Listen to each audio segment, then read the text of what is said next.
오늘 이 시간 하나님께서 우리에게 주신 말씀은 데살로니가 후서 1장 3절로부터 5절까지의 말씀입니다. 찾으시고 저와 여러분이 한 목소리로 읽겠습니다. 데살로니가 후서 1장 3절로부터 5절까지의 말씀 다 찾으신 줄 알고 같이 읽겠습니다. 3절로부터 시작. 형제들아, 우리가 너희를 위하여 항상 하나님께 감사할지니 이것이 당연함은 너희의 믿음이 더욱 자라고 너희가 다 각기 서로 사랑함이 풍성함이니, 그러므로 너희가 견디고 있는 모든 박해와 환난 중에서 너희 인내와 믿음으로 말미암아 하나님의 여러 교회에서 우리가 친히 자랑하노라. 이는 하나님의 공의로운 심판의 표요 너희로 하여금 하나님 나라에 합당한 자로 여김을 받게 하려 함이니, 그 나라를 위하여 너희가 또한 고난을 받느니라. 아멘. 수학능력 시험이 치러졌던 지난 목요일, 기쁜 만남을 위해서 운전을 하고 가다가 어느 들녘에 차를 멈춰 섰습니다. 이제는 저물어 가는 가을 들녘의 끝자락, 그 가을 거지가 끝나서 텅 비어버린 들판을 바라보았습니다.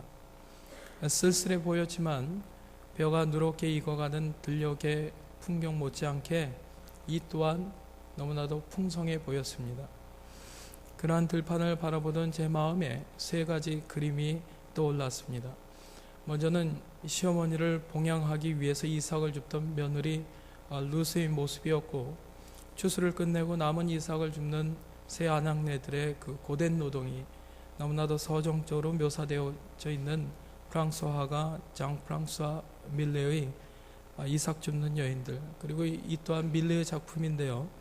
농장에서 고달픈 하루 일과를 마친 부부가 멀리 교회에서 들려오는 그 저녁 종소리, 삼종기도라고 하는데, 만종에 맞추어서 경건하게 두 손을 모으고 기도하고 있는 만종이라는 그림입니다. 그 순간 하나님께서 제게 주시는 감동이 있었습니다. 살아온 나날들을 우리가 돌이켜보면 삶의 매 순간마다 모든 순간들이 늘 기쁘지만은 않았습니다. 그러나 우리가 다시금 돌이켜보면 하나님께서 내게 베푸신 은혜가 참으로 크고 그리고 넉넉했지요. 사람이 무엇이간데 주께서 저를 생각하시며 또 인자가 무엇이간데 저를 공고하시나이까. 이렇게 노래했던 시편 8편의 시인의 고백이 저절로 제 노래가 되었습니다. 하나님, 왜 이 지경까지 이르게 하셨습니까? 눈물겨운 순간들도 있으셨지요? 하지만 여러분, 그리 하셨기 때문에 그만큼 하나님께서 우리에게 주시는 위로가 더욱더 컸습니다. 마음이 한없이 무거운 순간도 있었습니다. 그러나 그 무거움 때문에 그 마음의 짐을 벗어버리게 하시는, 자유케 하시는, 해방시키시는 그 하나님을 내가 만났습니다. 어둠이 어두운 것이 아니라 어두운 게 어둠이라는 정말 알쏭달쏭한 말이 있습니다. 그러나 여러분, 뜻은 너무나도 분명합니다. 마치 세상 천지가 어두워서 갈 길 몰라 헤매일 때에 주님께서는 말없이 내게 다가오셔서 나를 업고 가셨습니다. 건강이 여의치 않을 때도 있었지만 이 때문에 하나님께서 내게 주신 생을 더욱더 소중하게 여기게 되었습니다. 돌아보면 정말 우리의 삶은 감사함입니다. 하나님에 대한 고마움입니다. 들끓고 있는 이 내면의 소란 때문에 삶이 힘겨울 때에 지금 내 앞에 있는 것들이, 그리고 내 옆에 있는 이들이, 한번 좀 돌아보시죠. 앞뒤로. 그리고 내가 지금 누리고 있는 것들이 어디서부터 왔는지를 다시금 묵상하게 됩니다. 그리고 이 모든 것이 하나님께로부터 온 것임을 알게 되고, 결국 이 모든 일로 내가 하나님께 감사를 드립니다. 내 영혼은 이 사실을 너무나도 잘 알고 있습니다 라고 고백하는 시편 139편의 그 시인의 고백 또한 쓸쓸한 가을 들녘에 서 있는 제 고백이 되었습니다. 본문에서 바울 사도는 감사하고 있습니다. 데살로니가 교인들의 믿음이 어린아이와 같은 신앙에서 벗어나서 성장하고 있다는 사실을 하나님께 감사하고 있습니다. 형제 자매 여러분, 우리는 여러분을 두고 언제나 하나님께 감사를 드릴 수밖에 없습니다. 그렇게 하는 것이 당연한 일이니 그것은 여러분의 믿음이 크게 자라고 있기 때문입니다. 추수감사주일 지난 시간들을 돌아보게 됩니다. 내 삶에 감사할 것들이 뭐가 있을까 물어보게 됩니다. 건강도 있을 것이고, 학업도 있을 것이고, 진학도 있을 것이고, 취업도, 승진도, 결혼도, 자동차 구입도, 주택 구입도, 자녀 출산도, 뜻하지 않게 받았던 그 호의도, 그리고 도움받음도, 그리고 행운도, 이런 것들을 감사의 조건들로 우리가 열거하게 됩니다. 축약하면 내가 바라던 것들이 내 뜻대로 이루어진 것들이 감사의 조건입니다. 하지만 하나님의 백성이 우리가 진정으로 감사해야 하는 것들은 내가 원하는 일이 이루어져서 감사하는 사람들이기보다는 우리가 하나님의 일에 동참할 수 있었음에 감사합시다. 가끔은 자라지 않는 아이를 둔 부모의 심정이 되어서 제자리를 맴돌고 때로는 뒤로 가고 있는 이들을 볼 때면 마음이 아득해지고 그리고 자괴감이 들 때도 있지만 언제나 가장 큰 행복이며 감사는 우리의 믿음이 성장하는 것, 성숙한 경지에 이르는 것입니다. 자기 감정에 충실해서 자기 마음대로 해집고 다니는 것이 아니라 언제 어디서나 어느 순간에도 하나님의 마음에 공감하는 그것일 것입니다. 가나안 농군학교라고 있죠. 그것을 세운 김용기 장로가 있습니다. 어느 날 누군가가 그에게 이렇게 물었다고 합니다. 장로님 행복하십니까? 그분도 논두렁을 물끄러미 바라보고 있다가 김용기 장로는 이렇게 대답합니다. 아니요, 감사합니다. 여러분, 행복을 추구하는 순간 나는 불행에 사로잡힐 수밖에 없습니다. 하지만 내 생이 하나님의 은총이고 하나님께서 내신 선물임을 자각하는 사람은 늘 감사하며 살아가게 될 것입니다. 우리가 고통 중에도 낙심하지 않는 것은 나를 향하신 그 하나님의 사랑과 그 의로우심을 믿고 내가 하나님 안에 있는 것과 같이 하나님께서 내 안에 계심을 믿기 때문입니다. 이 믿음이 우리의 생을 든든히 세워줍니다. 그리고 이 믿음이 내 속에 있을 때 비로소 삶이 고마움임을 알게 되고 삶이 감사함임을 알 때에 나는 내 삶을 경축하면서 하나님께로부터 받은 것을 하나님의 일을 위해 쓸 수 있게 되는 것입니다. 곧 하나님의 것을 하나님께 돌려드리는 것이 감사이죠. 그러나 여러분, 이 돌려드림은 스스로 빈곤하게 되는 것이 아니라 드리기 위해서 비워낸 그 자리, 하나님께서 거하실 자리가 될 것입니다.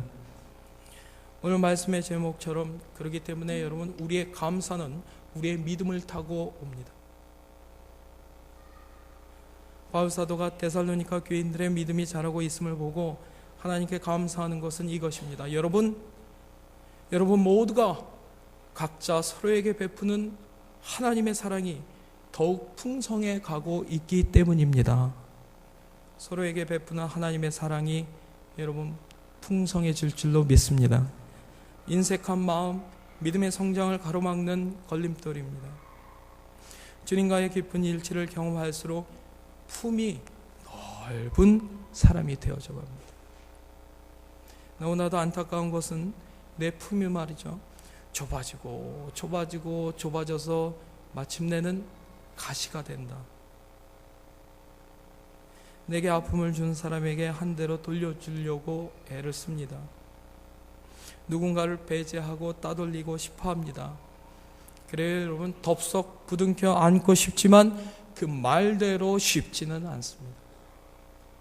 그러나 하나님의 사람인 나는 여러분 아예 그쪽으로 방향을 정하고 애써야만 합니다.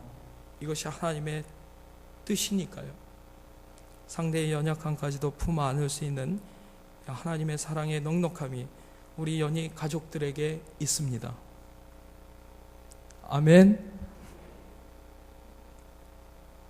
가진 것이 많아야 감사할 수 있는 거 아닐 것입니다. 우리의 삶이 하나님의 마음에 잇대어 있기에 감사하는 것이지요. 감사하는 마음, 그것은 곧 아는 마음입니다. 무엇을, 내가 누구인지를, 그리고 내 주인이, 내 삶의 주인이 누구인지를 아는 마음. 그런데 이렇게 바울사도가 감사하고 그리고 자랑스러워하고 있는 데살로니가 교인들의 믿음은 마냥 평안한 가운데서 형성된 것이 절대 아니라는 사실입니다.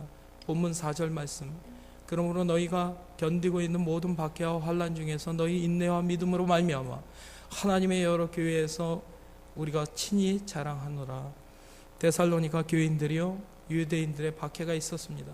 자기들과 다른 방식으로 살아가는 이들에 대한 질시에서 비롯된 박해 등등등등 온갖 박해와 그 환난 가운데 있었습니다. 하지만 하나님께서 데살로니가 교인들의 가슴속에 심어주신 하나님 나라에 대한 꿈과 희망과 그 열정은 박해와 환난의 광풍조차 꺼트릴 수 없는 타오르는 불꽃이었다.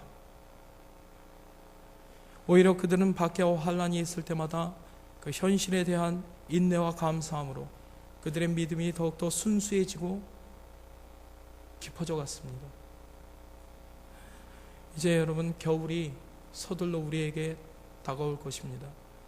된소리를 맞고 녹아버린 잎들과 그리고 미처 여물지 못한 열매를 볼 때마다 안쓰럽습니다. 마음의 여백은 점점 줄어들고 살뜰한 관계를 맺는 그 능력은 퇴보하고 삶에 대한 감사의 마음조차 잃어버리고 사는 것은 아닌지 돌아보아야 할 때입니다.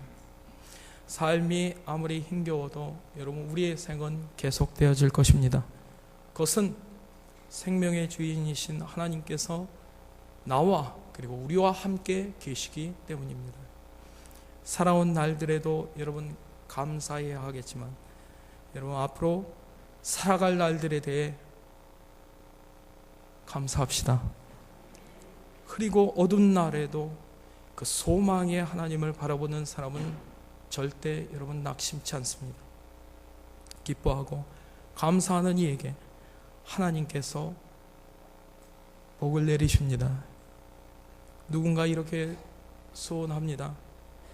나는 죽는 순간 하나님께 드리는 기도가 제발요, 제발 이 아니라 하나님 감사합니다, 감사했습니다 가 되기를 기도합니다.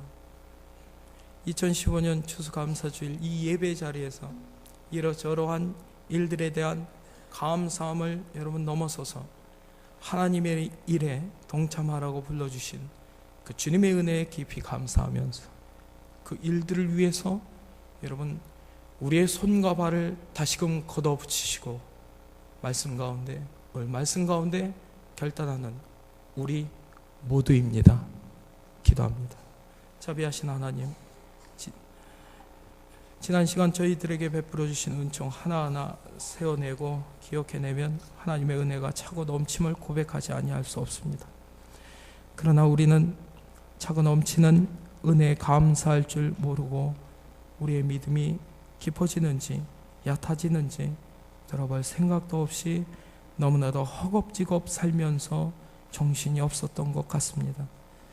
이제는 하나님, 우리의 믿음이 깊어지기를 소원합니다. 하나님의 심정을 가슴으로 느끼며 감사하는 사람이 되고 싶습니다. 우리의 사랑이 풍성해지기를 소망합니다.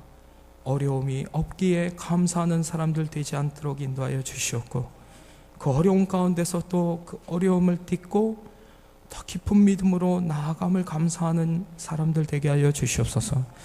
하나님 베푸신 은혜 늘 기억하며 살게 도와주시고, 세상을 이 은혜로 말미암아 정말 하나님의 사랑으로 따뜻하게 그리고 훈훈하게 바꾸는 일에 하나님과 늘 동행하는 우리 모두가 되게 하여 주시옵소서.